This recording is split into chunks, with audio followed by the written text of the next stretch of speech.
Dans cette vidéo, on va regarder comment certains constructeurs veulent d'abord réduire le nombre de pilotes dans l'avion et dans un second temps les enlever complètement. A tout de suite.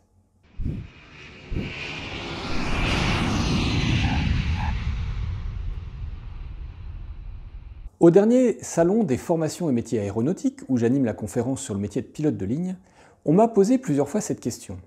Si je commence à me former comme pilote de ligne aujourd'hui, est-ce que j'aurai le temps de faire une carrière de pilote complète avant qu'il n'y ait plus de pilotes dans les avions? C'est une question complètement légitime parce qu'on en parle de plus en plus. Alors je vais essayer de résumer quelle est la situation actuelle, quels sont les différents cas de figure possibles dans le futur, qui veut virer les pilotes du cockpit, où en est la technologie, dans combien de temps ça pourrait arriver, et puis quelles sont les réactions des syndicats de pilotes. Si vous savez pourquoi il y a 2 pilotes dans un avion, et parfois 3 ou 4, vous pouvez passer directement au chapitre suivant en cliquant sur « De quoi on parle » sous la vidéo. Pour les autres, un petit rappel. Dans la majorité des avions de ligne, court courrier, moyen courrier et les vols long courrier les plus courts, il y a 2 pilotes qui sont présents en permanence dans le cockpit, sauf bien sûr brièvement en cas de besoin naturel. Ils sont tous les deux qualifiés sur l'avion et ils font le même boulot. À tour de rôle, l'un des deux pilote l'avion, soit manuellement pour le décollage et la plupart des atterrissages, soit à travers le pilote automatique. Et l'autre le surveille, en fait les 2 pilotes se monitorent mutuellement, il parle aussi à la radio et il fait la paperasse qui se fait plutôt aujourd'hui sur tablette.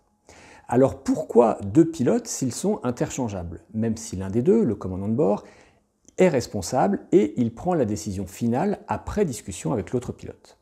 Alors d'une part, pour qu'il en reste toujours un pour faire atterrir l'avion si l'autre est incapacité. Ça peut être par exemple une crise cardiaque ou encore une intoxication alimentaire, moins grave pour le pilote, mais qui suffit à l'empêcher de piloter. Et puis d'autre part, parce que, comme je l'ai dit plus haut, le commandant de bord ne décide pas tout seul. Il y a d'abord un échange entre les 2 pilotes qui permet de prendre la meilleure décision. Le travail en équipage est donc un élément essentiel de la sécurité des vols. Par ailleurs, sur les vols long courrier les plus longs, pour des raisons réglementaires et de repos, il y a 3 voire 4 pilotes. Ils sont tous dans le cockpit pendant le décollage, la montée, la descente et l'atterrissage, mais pendant la croisière, ils vont se reposer à tour de rôle dans des couchettes qui sont situées en dehors du cockpit.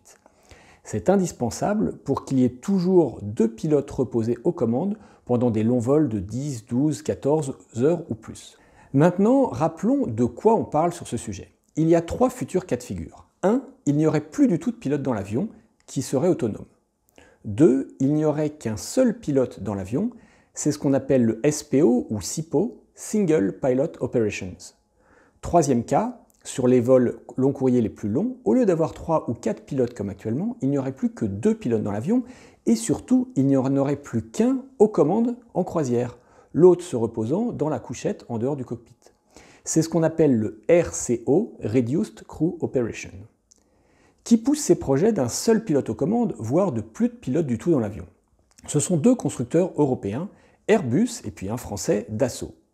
Ils ne parlent pas de RCO, ils ont trouvé un nouvel acronyme IMCO, qui veut dire Extended Minimum Crew Operation. Alors ils n'ont pas choisi ce nom par hasard, pourquoi?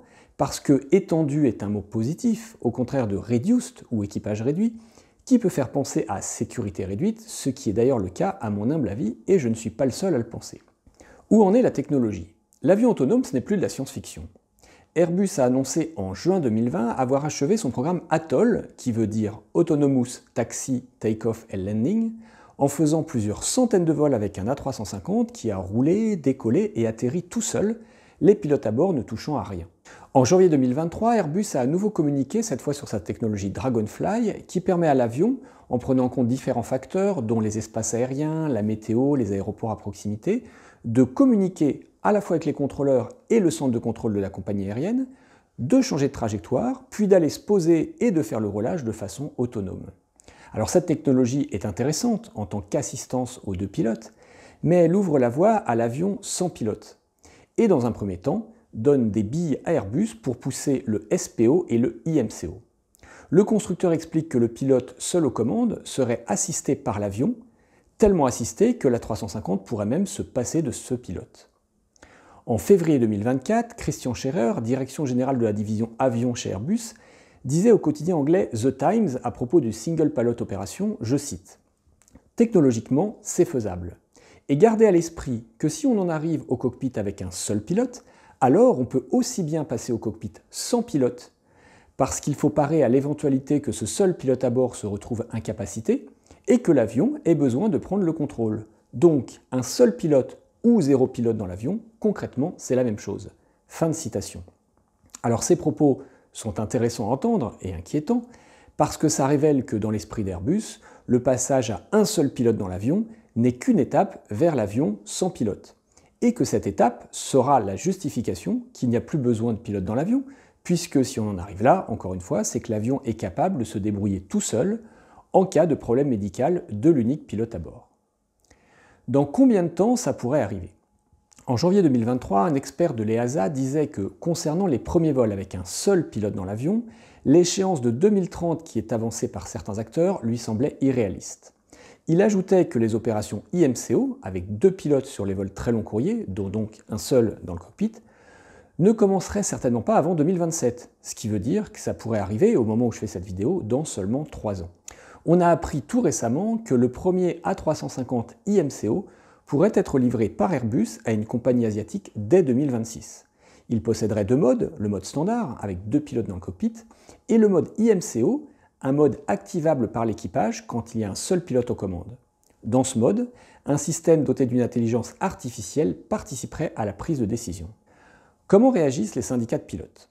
En 2023, les plus grosses organisations de pilotes dans le monde ont décidé d'agir collectivement pour lutter contre les projets de SPO, IMCO et d'avions autonomes.